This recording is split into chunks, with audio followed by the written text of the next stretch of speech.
feeling, a great feeling from Jimmy Lakey. Jimmy Lakey in the morning makes me feel alive. Woke me up this morning, now I'm up and on my way. Oh, oh, oh, yeah, what a great way to start your day, the Lakey way. Well, there I am. How's everybody doing this morning? Glorious day the Lord has made. The choir was singing, and you can't stop the choir when they're singing. They get very angry. And I realized that the show sheets and everything I had printed was still in the other room. So I jumped up from my chair, ran in there, and it's like the old-time days of radio, back when you'd have you had hard breaks and soft breaks, and you'd have somebody yell at you down the hall, Lakey, you're on. Jimmy, you're on. And I'd come running, the choir would be singing, and I'd like, 15 minutes has passed since the last break, and I didn't even realize that. So anyway, we're glad to have all of you here on the program. Jimmy is my name. It's the glorious day the Lord has made, and I'll remind you that today is, are you ready for this? It is Wednesday, Hump Day, November the 19th day of November, year of our Lord, 2025. Pleasured, pleased, and thrilled to have you here on the program today. We'll dive into some headlines here. Congress has acted to release the Epstein files. Anybody giddy about that? I hear all sorts of expectations and levels of expectations, people that think it's going to be epic, and finally the big guys are going to go down, and then other people say, it's not going to be much. It's going to be a lot of redactions. I think it's kind of been pretty much admitted what we knew, that were suspected, that Epstein was some kind of an asset, whether it was CIA or whether he was Mossad, whatever. There's a lot of speculation out there because it was Speaker Mike Johnson in the Congress who said, yeah, we're going to pass this thing. He said that yesterday or the day before, and they passed it yesterday, almost unanimous. One guy voted no, a Louisiana guy in principle, said, I'm going to vote no on this because we should not be interfering with the judicial process like this. So he's a principled no. And he represents the people of Louisiana in his district. He can take that back and see how they like that explanation, but good for him for having the principles, I guess, if he wants to stand up on that. But Mike Johnson, also from Louisiana, the Speaker of the House, came out and said on Monday, he said, well, we'll get it all, but there's going to have to be a lot of redactions and a lot of things that are going to be protected by national security. Well, you're thinking if the guy was just a low-rung pedophile, there's not a lot of things for national security that are going to have to be blocked.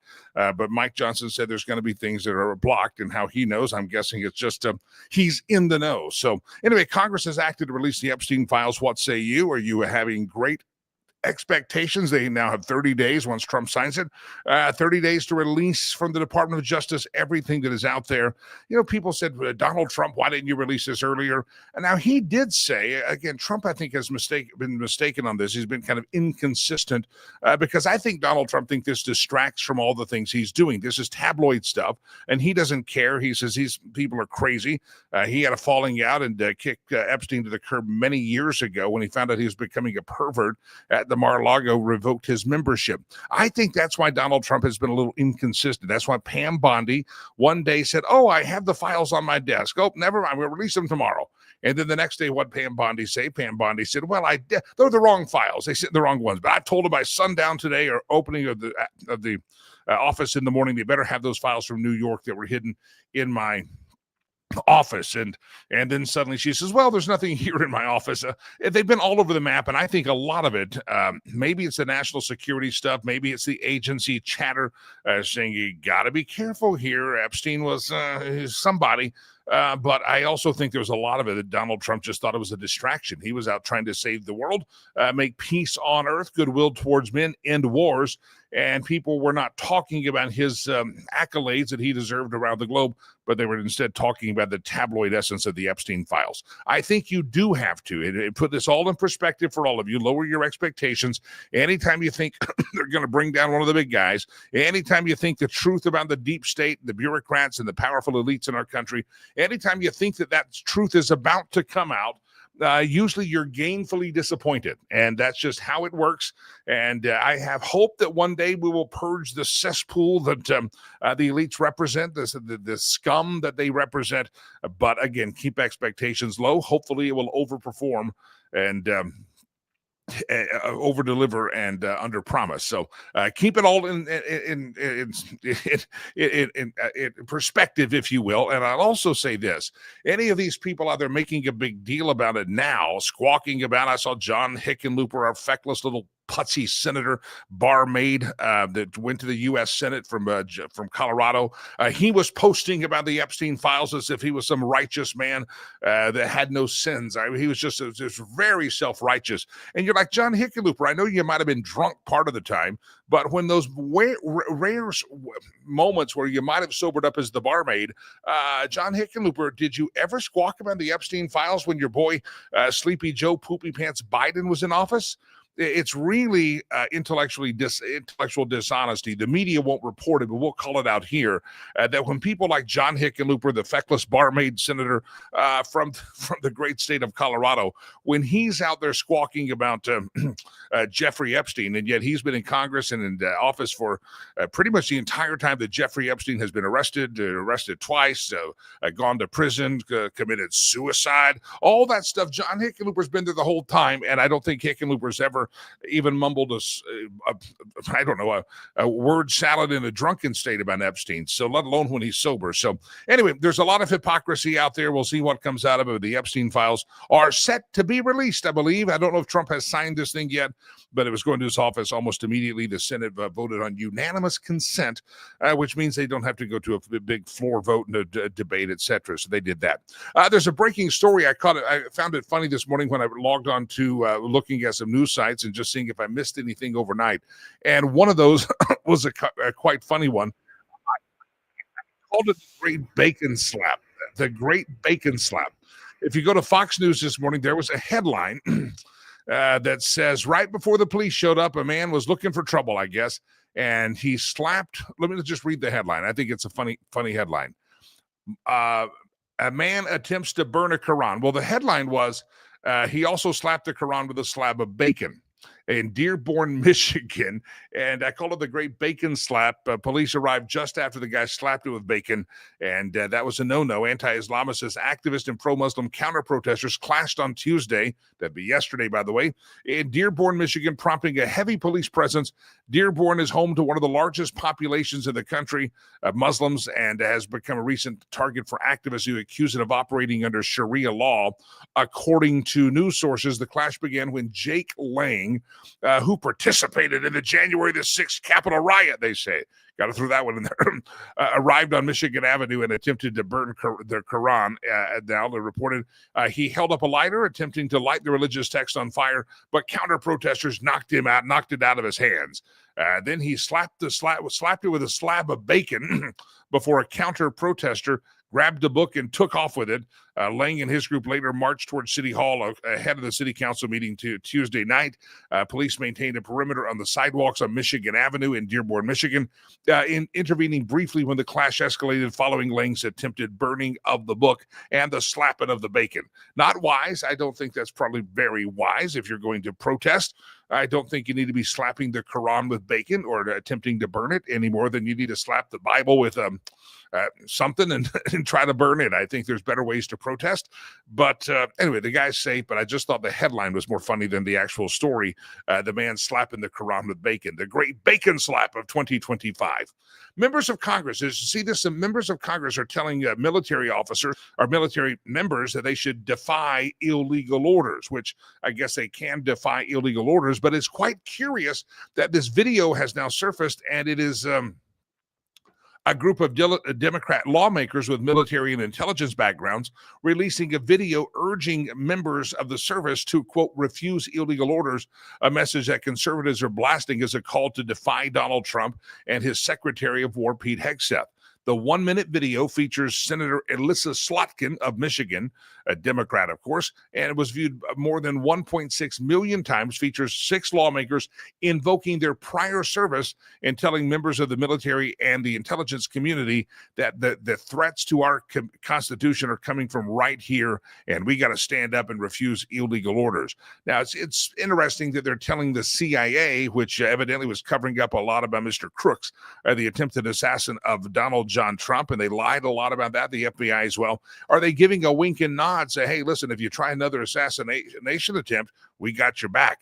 It's very peculiar. It seems like a dangerous precedent being set by members of Congress, but yet every time the members of Congress in the Democrat Party wake up anymore, they're setting more and more dangerous precedents. So if you haven't seen the video, it is circulating out there, but it's former members of the military and intelligence community that are now Democrats serving in the hallowed halls of Congress, basically saying we have a threat to the Constitution right here, and you should defy military orders given by the commander-in-chief. So watch that one. That's going to be, I don't see how that one plays out very well. I mean, it may play to the very radical base of the party, but I just don't think that plays well in Peoria. I don't think a video like this by members of Congress plays well when we have a video like this doesn't play well when you have flyover country. I just don't think that's a thing that people view that the Congress should be doing. That's my opinion. Give me yours. All right, one more quick question. I want to go to my first guest of the morning. A survey has come out about things that you want to or don't want to talk about at Thanksgiving. Thanksgiving is just over a week away at the time of the broadcast of the show and the live stream that's coming, the live stream of the show and the podcast where thousands of earballs will gaze upon this show with your ears and hear it, thousands of people by the end of the day, end of the week. So 47% of Americans say, put me at the kids' table. 47% of Americans say sitting at the kids' table sounds more appealing than ever this Thanksgiving.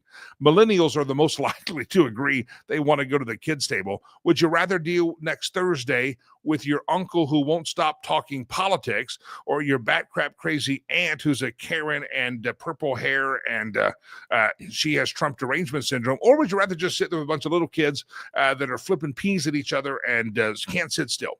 I'm thinking probably I'm going to go to the kids' table as well. Wine company commissioned a poll, and they figured this out, that a lot of people lean on alcohol. Producer Chad, sorry. A lot of people lean on alcohol. Delilah, that's you too.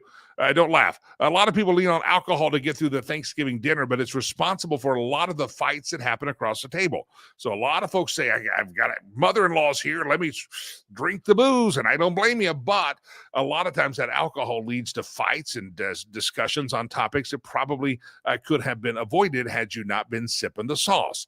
According to the survey by the wine company, there's 10 topics that we're hoping to avoid on Thanksgiving. And this is our question of the day. What is it that you prefer to talk about or not prefer to talk about at Thanksgiving? Give us your story. Number one on the list is politics. You can pretty much bank on it topping the list every year. People don't want to have a big political discussion at Thanksgiving for the most part. I agree with that. Money, pointed questions like, how much are you making these days, honey? That's a topic that people don't want to talk about in that light. Your appearance or weight. Don't shame anyone for what's on their plate. Oh, honey, I don't know if you need seconds, if you know what I mean, bless your heart. That would be a Southern way to do that. Don't shame anyone for their weight. Don't do that. Religion. People saying around the table, why don't you start coming to church with us? I bet you when you were little, you used to go to Sunday school every week, and now you don't. That kind of religion talk is not preferred by people in the survey. Don't talk about their ex. Avoid questions like, hey, why isn't Jerry here this year? Where's Jerry? We miss Jerry. Yeah, don't do that. Mental health. It's a little bit heavy for dinner chat. So if you're on the Prozac, or if you're going to therapy and you're really, that's great. I'm glad you're getting help, but don't bring that up at the table. Are you still seeing that therapist? Is he helping you? Don't do that. That's a bad topic. Number 7 on the list is work or career issues. If you know they aren't going well for you or someone else, don't bring it up. Don't poke the bear there, if you will, and don't use it as a venting session for your own career issues. Personal struggles, again, the survey says keep it light. Don't bring up the negative. Oh, I see you're still struggling with the little alcohol there, aren't you? Little judgy. All my judgy voices are Southern. You ever notice that? I'm Southern, so I can do that. Don't talk about current relationships, like when are you going to get married? What happened to that beautiful little girl you used to bring around and now she doesn't come? Yeah, I've heard that many times in my life. Other family members, try to avoid bashing or gossiping about someone who isn't there. Don't talk about other family members. Just cause a fight and bring down the mood. Don't do that. What is it that you like to talk about or prefer to talk about or will avoid at Thanksgiving? That is your topic and question of the day. All right, I'm running very late here, so I got to get to Richard C. Lyons, our great friend and historian. Richard C. Lyons is the author of a great couple of books, and we bring him into the studio now. Richard, thanks for your patience, sir. Welcome in. Oh, good to see you, Jimmy. Any topics of conversation that you want to avoid at Thanksgiving? Do you have any? No, I think oh God. I really think politics is number one.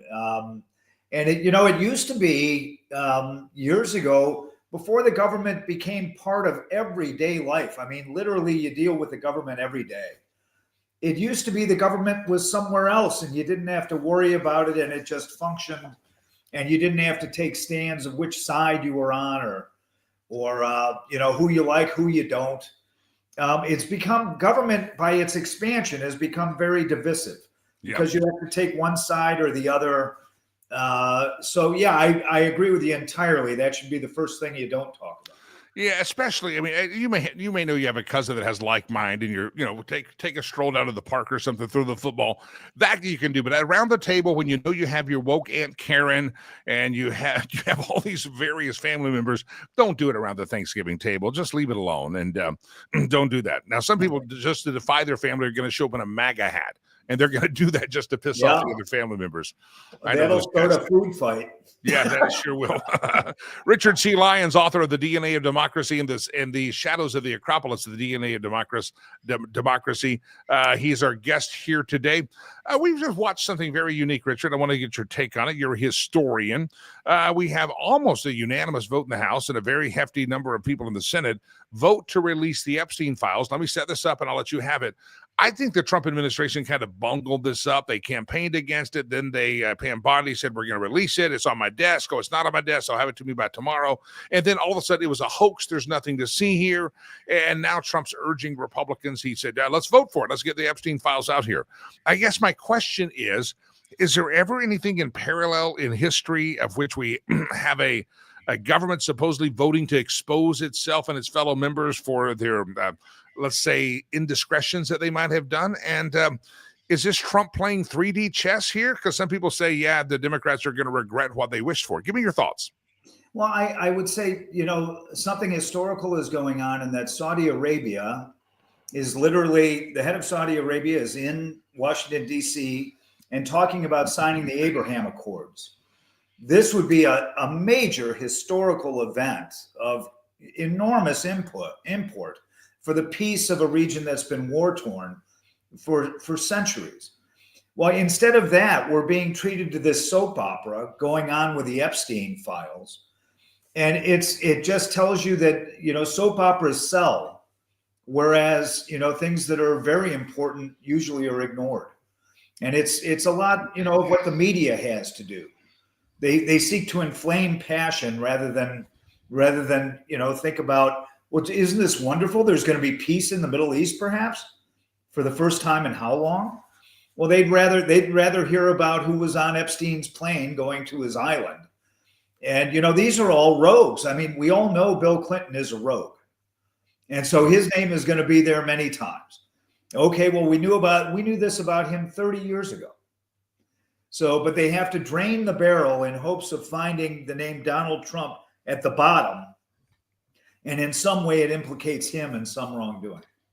Isn't that the ultimate sign of the Trump derangement syndrome? I go back to recently, they have the government shutdown, which the Democrats pretty much get absolutely nothing. They get a vote sometime in December on a topic, but it was a shutdown for no reason. They really still can't tell you why they shut the government down all those 40-something days. And now you have, we can't shut the government down. This hasn't worked. Okay, let's go back to this Epstein thing. We've known this. These Epstein files have been sitting in the Justice Department for a long time, including under sleepy, poopy pants Joe Biden. All of a sudden, it's like they're grasping at something to destroy the guy. Government shutdown, the Epstein files. If people can't figure this out, that the Democrats have gone crazy, they need to figure it out. Well, and they're parallel. Think about it, Jimmy. During Trump's first term, they had the Russia hoax that they invented to destroy him. And then they had COVID. This time they have Epstein, and they have the government shutdown in order to cripple his economy, Trump's economy. And I think it's true. I think they did it strategically, thinking they could win either way. Either they will win in public opinion that the shutdown was necessary, or that they would win because they crippled the economy so badly that going into the election, into the midterms, they'd win back the House. If you're listening to the podcast versions later in the day where thousands of earballs gather throughout the week and listen to the show, Richard C. Lyons is the voice you hear here on the Lakey Unleashed podcast and streamcast and livecast, etc. He's the author of The DNA of Democracy, Volume 1, and The Shadows of the Acropolis, Volume 2. Richard C. Lyons is my guest. Let's go back to this thing of it used to, you said it around the Thanksgiving table, it used to be you didn't have to kind of stake out this controversial stand on politics. It used to just be a lot more accepted. It used to not be that the opposing party spent years and years making stuff up, trying to find a scandal, not talking about their own policies. I don't think anybody knows what the Democrats stand for in Washington right now, except that they hate Donald Trump. I don't know what their policies they bring to the table. Give us the perspective from a matter of history.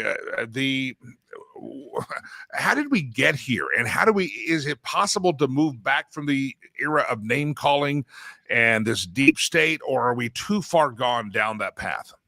Well, historically, if you go back to, say, the 50s, Jimmy, both parties believed, if you equate it to a football field, both parties agreed to stay between the 40-yard lines.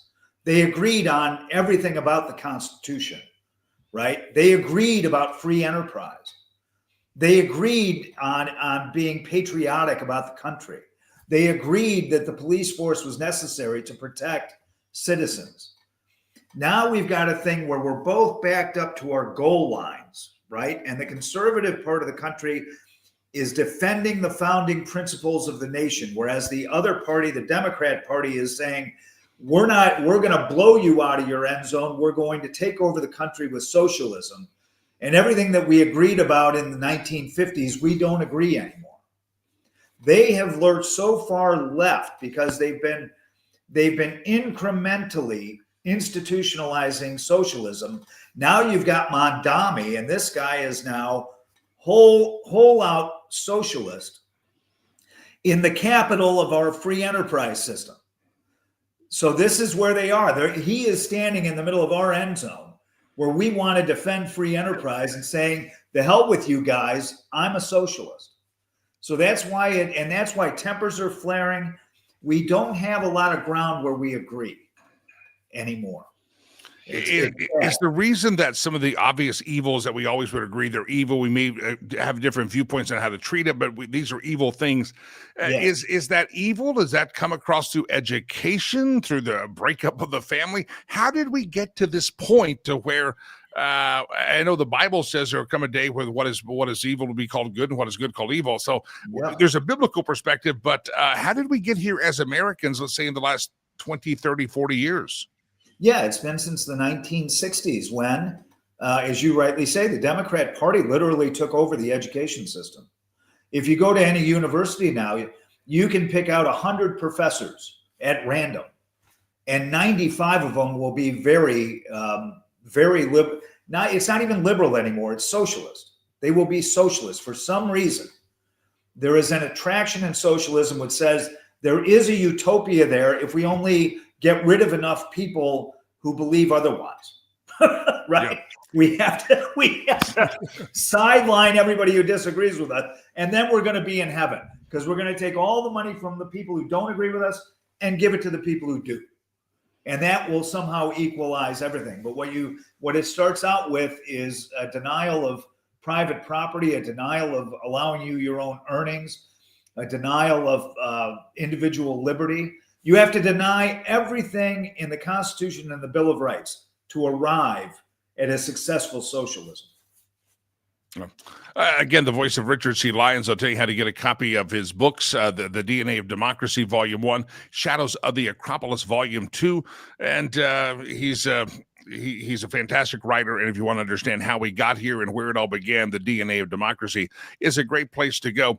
Richard, I guess as a historian, as you're watching America in this crazy time where you can't talk even gentle politics at the table because Aunt Karen may go crazy and throw food at you. You've got all this craziness around us. Democrats are like, Epstein, let's bring up Epstein. We've had the list for 20 years, but it's Donald Trump. I mean, they've gone back crap crazy. I know you've written a book, The DNA of Democracy, Volume 1, Shadows of the Acropolis, Volume 2. What are the lessons to be learned, and how we escape from here? We can learn from our past if we know it, and learn from history, or we're doomed to repeat it. Give me your perspective. I'm sure that there's some tie-ins and parallels to previous moments in history. Well, I think if you look again at Trump's first term, when they were shooting at him, it was with a cannon. And the cannon was all the different agencies combined with the Democrat Party and the media trying to take a cannonball and put it through his head. Now they're going for a gun at the bottom of the Epstein barrel, and the gun is empty. It has no bullets in it. So we should be very happy with where we are compared to where we were in his first term. And now they're shutting down government, and they're seen to be the desperate party that they are. Previously, they had COVID, and they literally, told everybody to stay home for a year, and we're able to do that. And we're able to inject people with a foreign substance, right, by government's demands. Now now we've seen that. So we're actually recovering from the onslaught that we suffered in Trump's first term of Democrat desperation. So I love it. That's the optimistic approach. We're actually better off than we were, Lakey. That's scary because it seems to be crazy. But I think you are right. These attacks and desperate grasp of power, they are really seem to be much more desperate than ever before. And they're getting debunked almost in real time. Before, the old adage, a lie, a rumor has a chance to get halfway around the globe before the truth gets out of bed and puts on his pants. I think with shows like this and podcasters and bloggers and just Donald Trump's willingness to take on the media, a lot of times these things get debunked pretty quickly, and they are exposed for the desperate attempts of power grabbing and demeaning Donald Trump, as opposed to ones that used to take 2 or 3 years to debunk. Literally, they're debunked in 2 or 3 minutes many times. Yeah, and remember, they used to pronounce lies in rapid fire, but all the truth that they hid about the Russia hoax was classified. Yeah. No, we can't release that. Believe us. We just saw this. Believe what we're telling you, but you can't look over here because it's classified.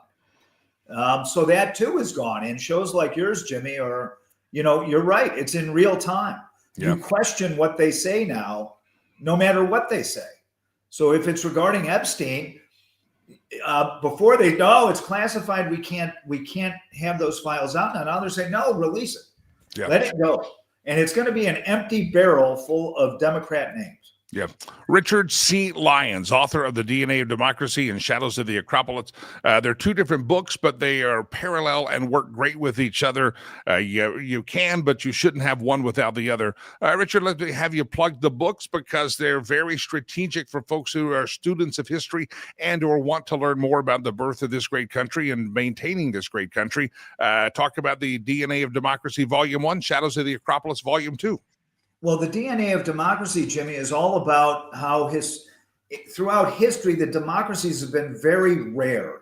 Power shared by the people as opposed to tyrannical dictator is a very rare form of government. We had lightning in a bottle during the time of our constitutional convention, and that's what The DNA of Democracy is about, how all of the previous republics and democracies lent to our Constitution. Shadows of the Acropolis, Volume 2, is how our government has gone off its founding foundations over the past 100 years with the creation of the administrative state and more decisions being made in Washington, D.C. than at the family dining table or with the local school. RichardCLyons.com. The books are available. Link up there. You can find them on Amazon as well. Richard, I appreciate you hopping on the program this morning, and they're great Christmas gifts, stocking stuffers, or if you're trying to tune out that crazy family discussion, I'm sure you can put on some headphones and pretend you're listening to something, but just read a book by Richard C. Lyons. I hope so, Jim. I hope they enjoy the I hope they enjoy the read. You got it. Richard C. Lyons, Richard C. Lyons, Lyons, Lyons.com. Appreciate him coming on the show and that perspective. As always, I like it, the optimism there that, hey, it's better than it used to be because they carried out that Russian hoax for many years, and a lot of folks still don't really know the truth about that, but that was a lie. And now these lies are being debunked in real time, and they're very desperate going after the Epstein files after all these years. All right, very quickly, I want to remind you, my name is Jimmy Lakey. If you're listening on the Streamcast, the live cast, welcome in. Unleashed from the confines of corporate radio, here doing our own thing for going on about 1 year and enjoying almost every minute of it. Indeed, don't forget wherever platform you're listening to us on the show. If you're watching live on a Wednesday morning in the great state of Colorado or California or Maryland or Maine, maybe you're in Georgia. We know we got Missouri well represented. Arkansas is always checking in. Texas, folks, wherever you're listening to the program, if you're streaming it on the Facebook, the several Facebook feeds carry us, the YouTube feeds, the Twitter feeds, the Rumble feeds, you make a comment in the comment section, and those appear right into our studio, and producer Chad will vet those very low standards, and those can pop up on the screen. So we'd love to have you participate in the program. Talking and picking up on the theme of what Richard C. Lyons was talking about, the way we have suddenly kind of started things that we used to be able to agree on, we're no longer able to agree on. And that's how you kind of look at the people in New York City and say, how the heck do they elect a commie named Mamdani in New York City? Education, lack of understanding, lots of different reasons for that. But I want to bring you to somebody who's lived through the tyranny of communism, the tyranny of a dictator. His name is Yukong Mike Chao. He's the chair of the Chinese Americans for the Constitution. The acronym for that is CAFC. And more than 50 years ago, Yukong Mike Chao witnessed firsthand how Mao Zedong, a socialist experiment, dismantled market competition, suppressed the innovation, plunged China into an economic ruin. And he's a survivor of that experience, and now he's the chairperson of Chinese Americans for the Constitution. Please welcome to the program, Yukong Mike Chao, into the show. Mike, welcome in, sir. How are you? Good. Thank you for having me. Welcome back to the program. I appreciate you hopping in here. You lived through the Mao experiment, the revolution. You've seen it. Your family saw it. You're now here safe and sound in America. When you watch what's happening in some of these cities in America, like New York City and Portland, Minneapolis, who's flirting with socialism and communism, if you could grab all these people that vote for these people by the throat and say, pay attention, what would you say to them? How do you get them to wake up to what they're flirting with in certain parts of America? Yeah, I was totally shocked by the winning of Mamdani in New York City, right? I really want to warn the voters, you need, look through the illusion Mamdani gave to you. I personally experienced what happened in China about 60 years ago during Chairman Mao dictator. He promised all the communist, illusions. End of the day, he caused over 30 million deaths, starvation, and also, stagnant of innovation. So the country collapsed. So, in Cuba, in former Soviet Union, in North Korea, in China, again and again, it proved all the communist illusion will fail. It's fascinating to see how we've fallen as a country into a place of just not understanding what we're asking for. Do you have any guess? I mean, obviously the people of China 50, 60 years ago, they kind of signed up for the revolution there, the Cultural Revolution by Mao Zedong, and they did it with I think they were well-intentioned. They had a lot of promises, as you said, illusions that were painted out. They thought they were true. Is it just the human nature of Americans and Chinese and just people in general that sometimes our lives aren't good, sometimes they suck, and so, hey, that sounds like a really good promise. Is it just well-meaning people that just need to learn a little bit more? Give me your thoughts there. I'm sure that's maybe what happened in China. They didn't realize what they were signing up for with Mao Zedong. Absolutely. It's a human nature to want to get something like free, okay? Yeah. And when Chairman Mao launched the Communist Revolution, he promised, each farmer parents will have a piece of land, right? He grabbed the land from the landlord, redistribute to the parents, mobilized to launch communist revolution. You know what? After a couple of decades, by 1950, just after he took power, within 1 decade, he implemented called communes under the communism. So grab the nation, nationalized all the land. So he took all the land back to the government. The parents did get nothing, right? So many empty promise, it delivered by like a politician like Mandani. End of the day, they cannot really generate any promise, any results to the real people, to citizens. So that's all built on empty promise, built against human nature, built against free market system, built against our America's founding principle.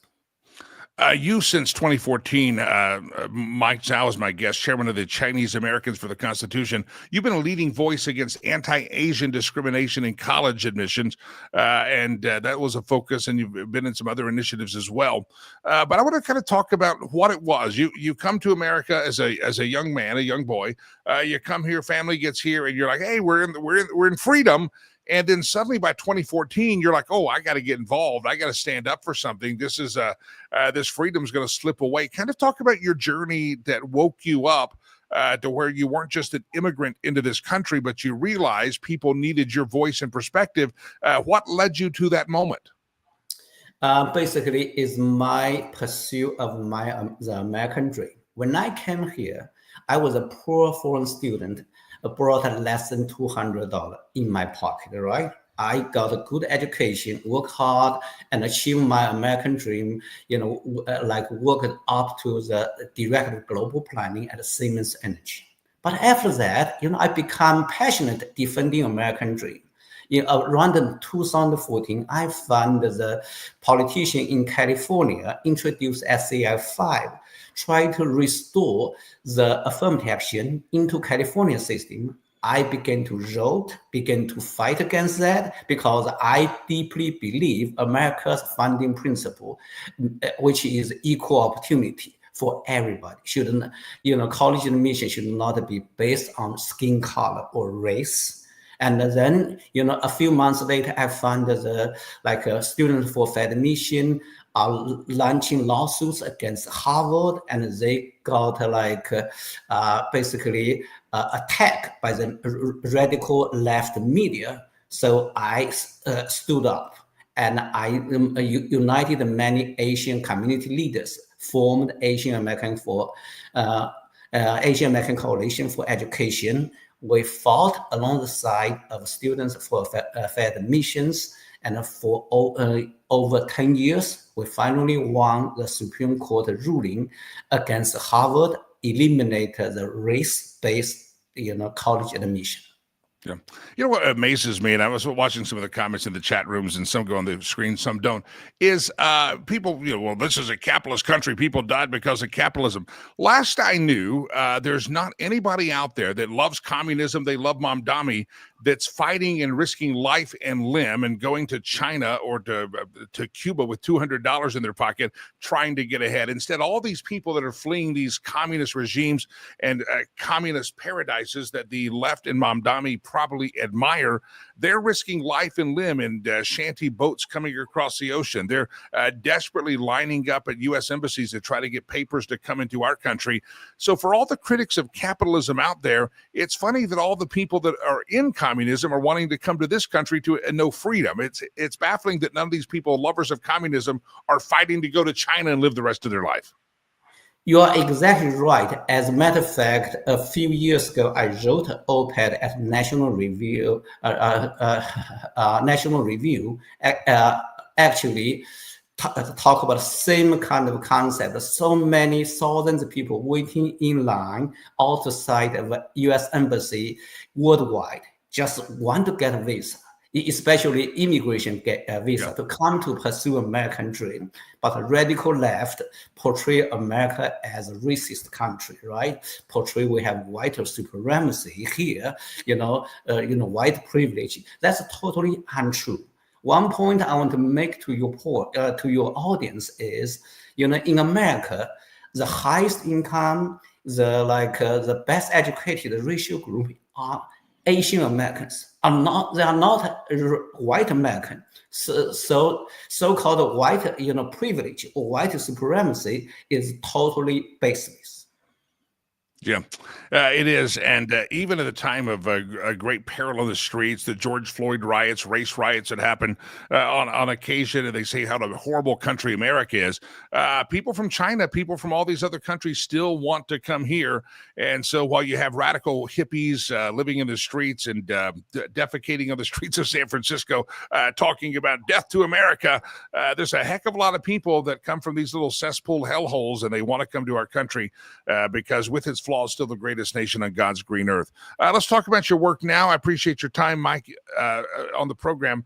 Yukong Mike Chow, he's the chairman of Chinese Americans for the Constitution.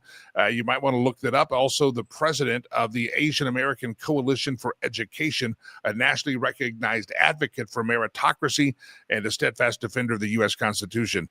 Mike, talk about the organizations that you're representing and how can folks learn more and or get involved. Sure. The Chinese American for Constitution is an organization formed to fight against Proposition 50 in California. So we tried to defeat Governor Newsom's Proposition 50 to redistrict the congressional district in California. Unfortunately, we did not win.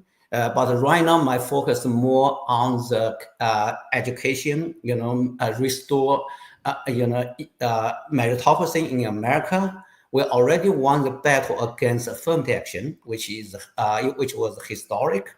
But currently, we want to restore the meritocracy in American colleges, especially restoring the standardized testing. Although standardized testing should not be the only criteria, but it is the most objective criteria to really measure the college readiness for all the applicants. We want to treat everybody equally, but in the meantime, we already know our STEM education really sucks. We want to pick the brightest and most talented students to go to our college. Yeah. All right, I think the website's right there on the screen, ca4constitution.org. That's the right website, sir. I hope people will check it out and follow along the great work that you do. And keep telling your story, my friend, because Americans, especially the younger generations, need to hear that to recognize that a lot of folks still risk life and limb to get to this country to escape the kind of governments that we're trying to establish in places like New York City. It's Yukong Mike Chow, chairman of the Chinese Americans for the Constitution. There's the website you just saw on the screen, and we hope that you will check them out and support all the causes that Mr. Mike Chow is a part of. Mike, thanks for coming on the show, sir. I appreciate it. Okay, my great pleasure. Thank you for having me. You got it. Thank you very much. All right, ladies and gentlemen, before I go to my next guest, Mr. Kenneth Abramowitz, waiting in the green room to hop on the stage. Please pay attention, kiddos. Everybody pay very, very close attention. You ever done something you regret? Like I had a car that I really loved, and it's one of the first cars that I kind of felt an attachment to. And I finally got to the place. I drove a lot of it, got so many miles on it, and I said I need to get another one. And so, but I got rid of that one. There's no trade-in value, but it was my car. And so I watched it go out the driveway because it had stopped running, and I didn't want to put any more repair dollars in it. So I sold it, and somebody drove off, towed it out of the driveway. They had to go home and fix it. They're a little shade tree mechanic. And I loved that car. And after I listed it and got a buyer within a few minutes, because it was a very nice, great car. It was my favorite is my Porsche. And so the Porsche heads out the driveway, and I'm like tearing up going, oh, my car, my baby, I got to buy another one. I haven't done that yet, but I'm going to. But I'm watching it. And then the phone keeps ringing. The text messages still come in.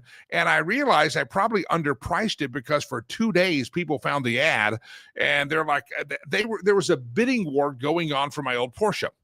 And it broke my heart. I said, I might have made a mistake. I might have priced that incorrectly. Listen, a car is one thing, but what you don't want to do is make a bad move or have regrets when it comes to real estate. If you're going to buy a home, cars can come and go, but a home, you may be in there, it may be there the next 15 years, and you want to make sure you get the best deal, set yourself up for that home to grow in value, their equity to grow up. You want to just make sure you make the right decision. It's a big decision, so you want to make the right decision.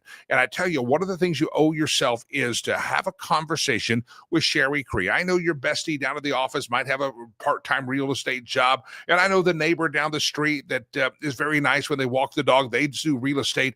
But listen, you don't want to make the wrong mistake. You don't want to hire the wrong person just because of I saw her when she walked the dog and I saw her at the PTA meeting and she seems to be a nice person or he seems to be nice. Listen, you need somebody that's going to make sure you don't make all those mistakes that you're going to regret later on. Get the very best price for your home. Get the very best price for the home you're buying. Price your home right so you don't have buyers or sellers regret. Have a conversation with Sherry. I know it's heading to Thanksgiving. You're not, I'm not going to list my home until next year. No, have that conversation now. Just pick up the phone, go to the website, call her and talk to her and say, hey, can we have a conversation? Maybe you do it right there on the phone. Just block off some time. Maybe you meet for coffee, whatever the case may be, but have a conversation because the strategy of selling your home, pricing your home, listing your home, staging your home, what should you put money in before you sell? What should you not? What neighborhoods should you be looking in? Maybe you're looking in a neighborhood that you don't know that something's that's in 10 years it's going to be a hellhole. Listen, Sherry's got all that expertise and she wants to help you. If you're in Colorado on the I-25 corridor, the Interstate 25 corridor, let's say from Boulder to Broomfield, Denver to Dacono, if you're in Fort Collins, Greeley, Windsor, Wellington, all those places, she can have a conversation. And if that by the chance she thinks there's a better fit that she knows, she can refer someone to you absolutely free. If you're in Parker, if you're in Aurora, if you're in Highlands Ranch, I mentioned Denver. If you want a loft property in downtown Denver near the new stadium coming up, she can talk about that. Maybe you want to start. There's a lot of development going on. Maybe you want to kind of get in the investment game. Homeswithsherry.com, homeswithsherry.com, homeswithsherry.com, and you be sure to reach out to her and tell her you heard about it on the program. Homeswithsherry.com. Sherry Cree, a fantastic friend of the program, fantastic friend to our charity work, Rivers Promise, and just a wonderful person. I think you'll enjoy the conversation and its strategy, and then make the best decision so you don't regret that house decision like I regret getting rid of my Porsche decision. That's a sad day. All right, ladies and gentlemen, homeswithsherry.com. That's the website. All right, let me bring into the program our next guest, and it's fantastic to have Mr. Abramowitz back. I call him Mr. because he deserves all the respect in the world, and he has a website called SaveTheWest.com. Let's bring, if I hit the right button, Mr. Kenneth Abramowitz back to the stage. Mr. Abramowitz, welcome in, sir. Great to be with you. Pleasure to have you, sir. I appreciate you jumping in here. First of all, I mentioned the website. Why don't you go ahead and let's do that up front, not at the end. Talk about the website and Save the West. About 10 years ago, I set up SaveTheWest.com when I realized that Western civilization, which is just a fancy word for democracy, is in mortal threat. So I set up the website and I started writing articles every 2 weeks. And it's a public service. It's complimentary. Anyone can sign up. And you'll get my article every 2 weeks, and it helps me think, and I share my thoughts with my audience. You're also the author of The Multi-Front War, Defending America from Political Islam, China, Russia, Pandemics, and Racial Strife, and also the founder of SaveTheWest.com. Kenneth Abramowitz is my guest. If you're listening later in the program, later in the day on the podcast version, thousands of earballs will hear this show and or see this show throughout the course of the day, and we appreciate Mr. Abramowitz coming on, SaveTheWest.com. Let me get your thoughts. I want to talk about the Eric Adams had a meeting with Benjamin Netanyahu, and I want to talk about that in New York City. But I also want to get your take. Yesterday, the Crown Prince of Saudi Arabia was in the White House, fist bumping and handshaking and hugging and laughing it up with President Trump. There's some speculation that Saudi Arabia might join the Abraham Accords. Some people thought that maybe they would have joined had Trump already gotten a second term, but Joe Biden kind of burned up that relationship. Give me your thoughts about the meeting and the relationship that we're seeing with the president in Saudi Arabia. Why is it strategic? Is there a problem? And are they going to join the Abraham Accords? That's a lot of questions. It's a lot of them, isn't it? I wanted to get them all in at one time. Now I'll be quiet. Okay. So Saudi Arabia used to be a bad country, used to be what I and others would call an Islamist country. They were trying to impose Islam on other people. Under the new leadership, roughly 10, 15 years ago, of Mohammed bin Salman, also known as MBS, he got Saudi Arabia out of the Islamist business. In other words, they're no longer trying to take over the world and convert everyone to Islam. They're just trying to be a Muslim country. And therefore, it's good for America to have a healthy relationship with Saudi Arabia. This is in contrast with Qatar and Iran, who are still in the Islamist business, so to speak. The stronger relations we have with Saudi Arabia and its friends, it reduces the power and influence of Qatar and Iran in the Islamist wing of the Muslim population. So, number one, it's a good thing. Number two, they're rich. It's always good to have rich friends.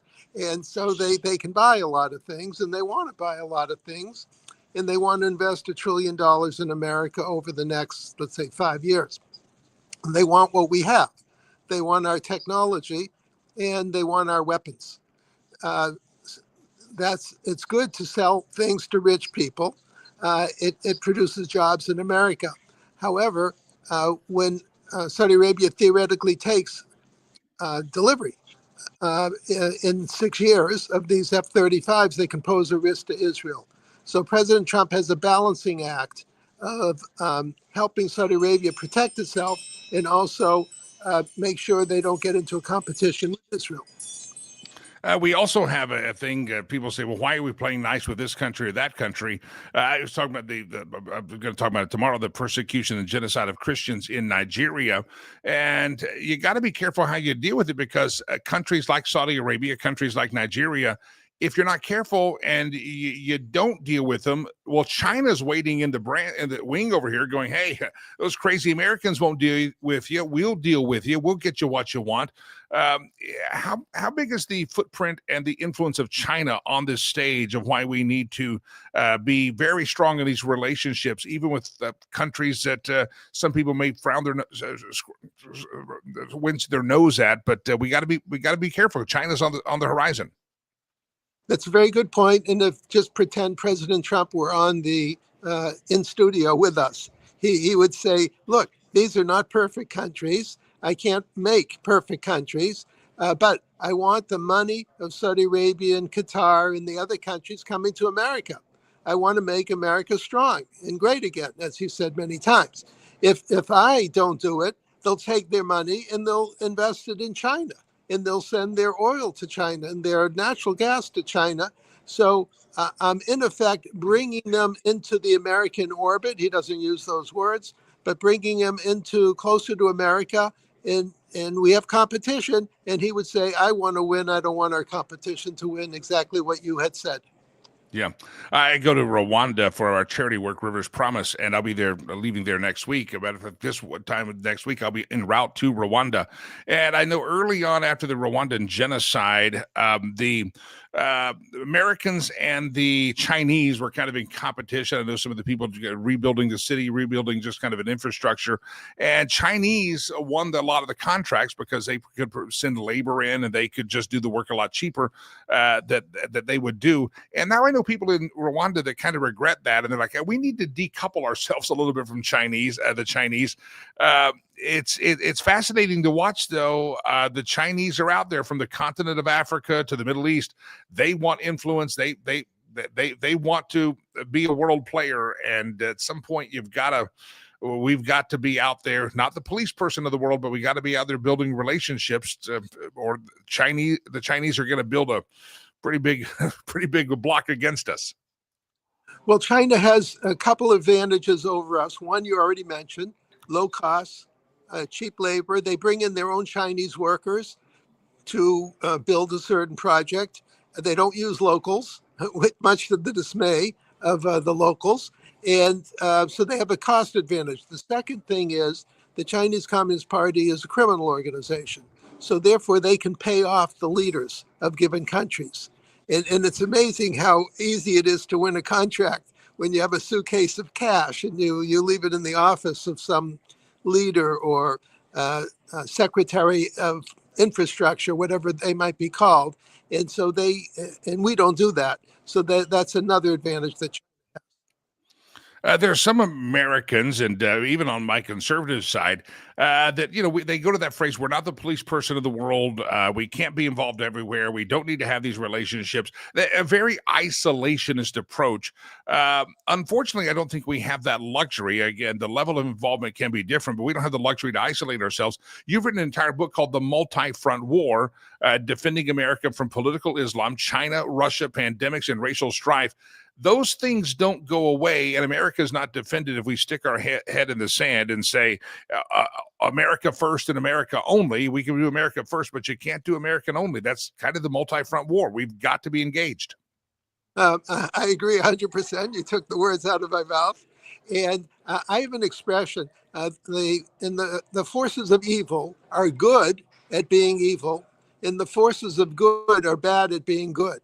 So in my own way, I'm trying to close the gap between the forces of good and the forces of evil. We just have to be better at it. And the book was an encouragement to the government, to the public, to demand of the government that we do a better job competing with the forces of evil. Yeah. SaveTheWest.com. Kenneth Abramowitz is my guest. I'd encourage you to go to the website. You also have the book. I encourage people to get that if you want to understand the multi-front war that we're facing and how to defend America from political Islam, China, Russia, pandemics, and racial strife. You founded SaveTheWest.com. People get the book. I think it kind of tells you what you're going to get, learn how to defend America from all those list of threats. If they go to SaveTheWest.com, Mr. Abramowitz, what will they find there? On SaveTheWest.com, they'll find the article that I write every 2 weeks. Plus, I have friends who write article every 2 weeks. So basically, every week there's a fresh article, either mine or from a friend.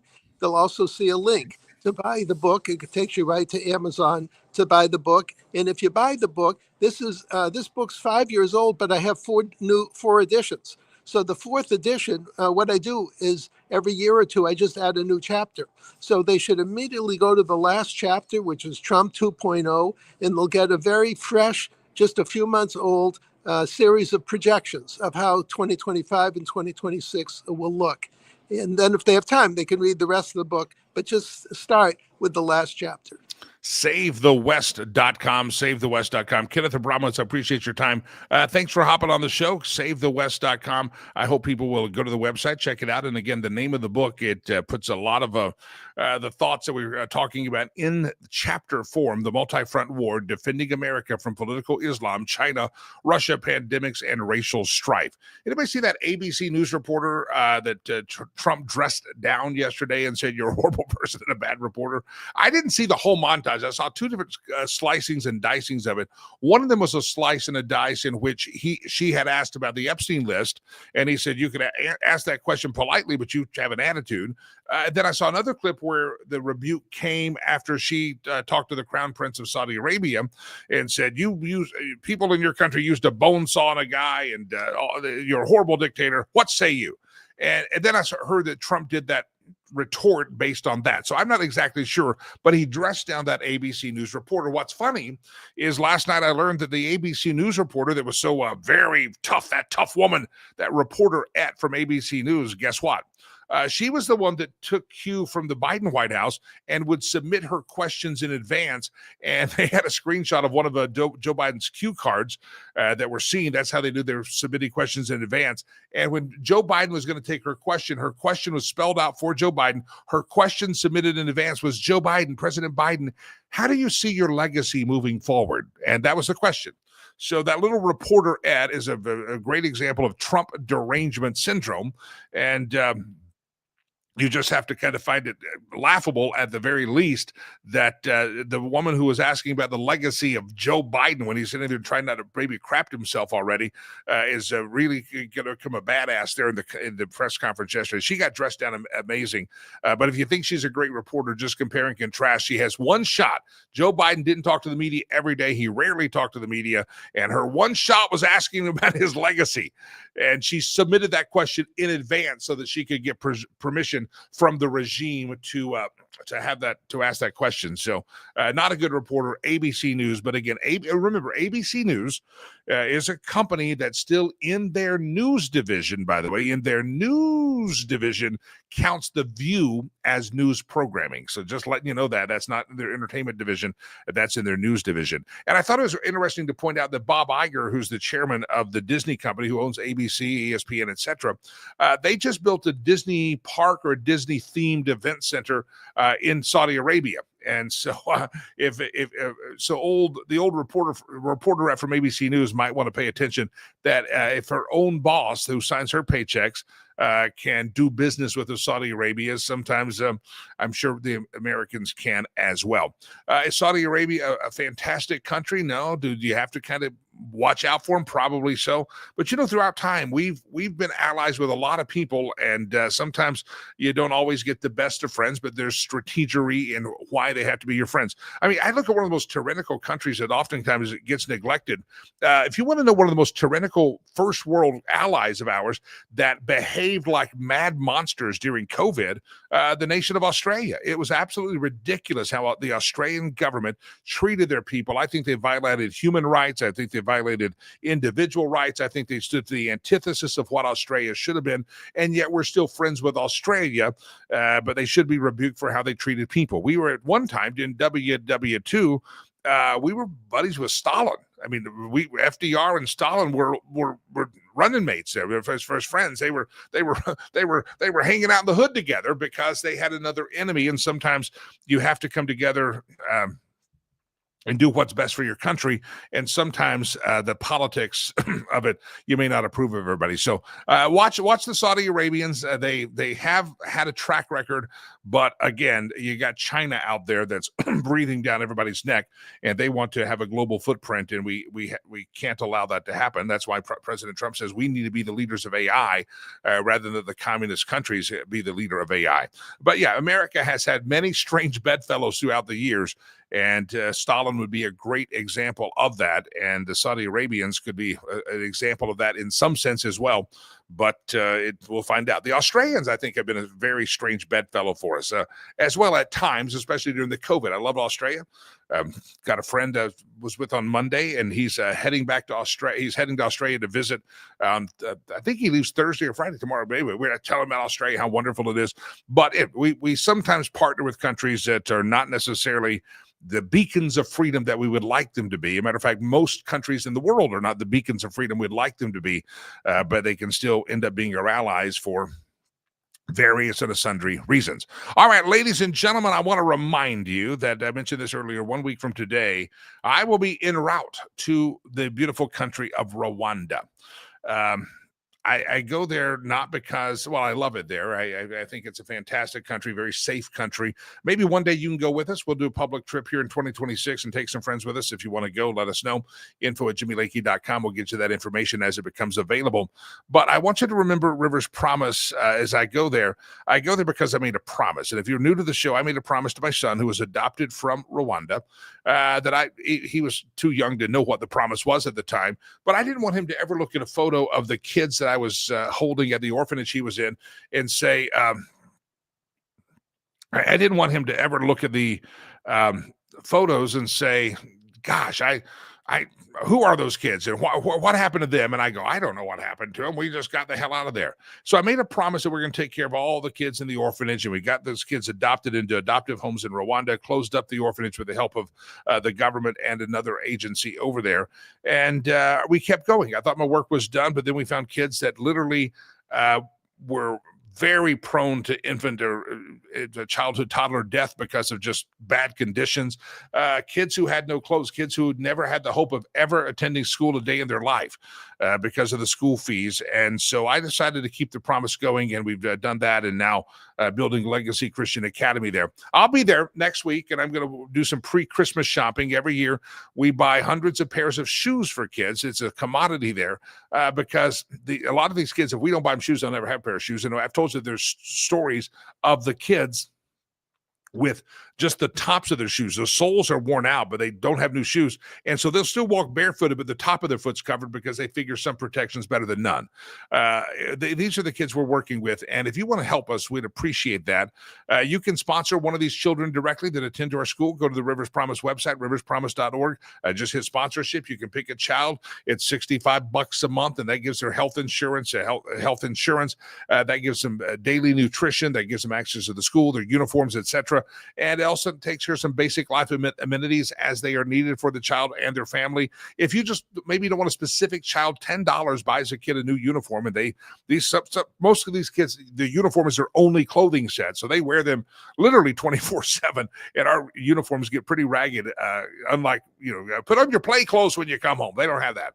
And so if you'd like to help, $10 is a uniform, $25 is a pair of shoes. What else we got? $30 feeds a child 2 meals a day for 30 days. Just so many great opportunities for you to give. We have right now, I've mentioned this on the show. We'll talk about more after I get back, but we have $300-something thousand of matching funds that are sitting there that if you can make a gift of any amount, but put it towards our building fund to build the rest of the primary school campus for Legacy Christian Academy, you give $1,000, that becomes $2,000. If you give $5,000, it becomes $10,000. So we have matching funds sitting there, but we have to raise the money for the match to deliver and be available. Riverspromise.org, riverspromise.com. What you give today, literally, I will oversee it personally and its delivery. I will take it there. I will deliver it. We'll be putting out videos of me in the markets and doing the pre-Christmas shopping as well. I will be there, my friends, and I really hope you'll go there with me with your sponsorships of uniforms of children. I know producer Chad sponsors kids. I sponsor kids. There's Scott, Candace, and his wife, Candace, and sponsor 4 kids, and they get letters from their kids. And Scott, we always appreciate. Scott's been over to Africa with us many times, and he's been on his own. He fell in love. He and his wife, Candace, fell in love with it so much they've gone back on their own. It's a fantastic place. I'd like you to go with me next week, and I know it's too late for you to get a plane ticket, and I'm not really going to take you with me. But if you want to make a donation today, what you start giving today, tomorrow, and through the weekend, just know that I will hand deliver that, and we will impact kids, and you will literally see me with the kids that we're impacting, because we'll be doing some shows from over there next week, the part of next week and the following week, first week of December, we'll be doing some shows from there, and we will just would love to have you follow along and know that, wow, the impact Jimmy just made, I help pay for that, and you can do that. Riverspromise.org, riverspromise.com. Love to hear from you and make that donation. 501c3 if you're end of year giving, as you're contemplating that DAF account, director advised funds, etc. If you got that, whatever it is, maybe it's just a small bit. Go back to the Bible. Sometimes that widow's mite, look that up, is a very powerful thing that is very blessed. So don't think that your gift is too small. Do not think your gift is too small. Riverspromise.org, riverspromise.com, either way, and you'll hear the whole story. Little documentaries there showing the great work we do there. All right, ladies and gentlemen, I have in my right hand, are you ready for this? It is time for the stolen meme section of the show. Talking about China, we search the world over and we steal intellectual property. We just blatantly steal memes is what we do. We find a whole bunch of memes. If you have one to send us, a lot of you like to do this as well. info@jimmylakey.com. It's just producer Chad and I are very busy, and we don't have time to create our own memes, and probably not that creative. So, ladies and gentlemen, here we go. Let's do it. The meme roulette, at the end of it, you'll hear the China gong go off, and you will know that we've reached the ends of the earth, and China has even cutting us off from intellectual property theft. Ready? Let's do it. Round around. I've moved the microphone. It's in my way there. Round around the globe we go. Where we steal the memes from, no one knows. Government. We owe China $1.12 trillion. Me. We don't owe China poop. You owe China $1.2 trillion. I owe Verizon $90. How are you going to sell? Oh, maybe you only have one phone on your plan. I got a few phones on my plan. It's more than $90, right? Maybe I should switch to Verizon. Round around the globe we go. Where we steal the memes from, no one knows. I never run with scissors. Actually, those last 2 words aren't necessary. I never run. Yeah, that's it. Round around the globe we go. Where we steal the memes from, no one knows. Thanksgiving is about getting your entire dysfunctional family under the same roof and hoping the police don't get called. I'll be en route to Rwanda. I will land when you're waking up on Thanksgiving morning. I will be landing in Rwanda. It's from Colorado, it's about a 9-hour time difference. And I'll be landing there about 7:30 at night, Rwanda time, 7:50. And there are some great hotels that have American Thanksgiving meals that you can go. But I think I'll be getting in too late for that. So that's going to be sad. Round around the globe we go, where we steal the memes from. No one knows. Mom needs you to come over and fix whatever she did to the TV. Have you ever got that call? Yeah. Your mom needs you to come over and fix this thing that she did to the TV or the computer. Here we can do it again. Round and round the globe we go, where we steal the memes from. My globe is stuck. We have a broken globe. Oh, my God. We got to see if Donald Trump can fix it. Cigars. It's a noun, pronounced like that. And it's the glue holding this poop show together, my friends. It really is. I said that to producer Chad last night, and knowing that he would enjoy it because producer Chad and I enjoy smoking a fine cigar or 2 or 3 together. So, yeah, hold it all together. That's what makes the world go round. All right, let's see if we got any more memes. Round and round the globe we go. Where we steal the memes from, no one knows. Let's see. If you face swap Justin Bieber with Taylor Swift, you get a very cute lesbian couple. I don't even know who takes the time to Photoshop and face swap Taylor Swift and Justin Bieber. Well, I hope they're happy. I just hope they're happy. I don't judge. What you do in your bedroom is your own business, and I hope they enjoy driving a Subaru. That's what I hope. Round and round the globe we go. Where the globe was broken. Where we steal the memes from, no one knows. There it is. The globe. Plotting was it. We can no longer steal their intellectual property. We're making them feel dirty, just how much we stole there. All right, glad to have you here on the show. Don't forget, riverspromise.org, riverspromise.org. Check out the website. Make a donation today. And again, what you give today, I literally, Scott says, Jimmy blew a bearing on the globe. I hope not. I don't know where we got that globe from. I think it was a gift like a white elephant gift in the office one year. I don't know where it came from. All right. Anyway, yeah. Stealing memes is a harsh term. We borrow. It's out on a loan. Listen, we don't have to pussyfoot around here. We can just be as blunt as we want to be here on this show. So we can say we stole it, but we really didn't. I mean, we're showing you the sources, the source codes up there. So get over yourself. All right. What you give this week, I will be able to hand deliver it on your behalf. And I mean that sincerely, just because this is not some organization that it's very hands-on. It's my organization I started. And I'd love to take your donation over there and bless a child. Somebody asked, do they celebrate Thanksgiving? Not the same way we do, but I tell you, you'll never meet a more thankful group of people to thank you and thank you and thank you, because we're giving hope to kids who would have had no hope at all. It's a great work that we're doing. We're honored to do it, and I'm thankful for all of you who participate with us. Riverspromise.org, any gift, any size, I'll deliver it over there and make the impact that you want to make. Riverspromise.org, riverspromise.com. Go to the website, and I'll see you here tomorrow. May God bless you. May God bless America. Jimmy Lakey, peace. I'm out of here.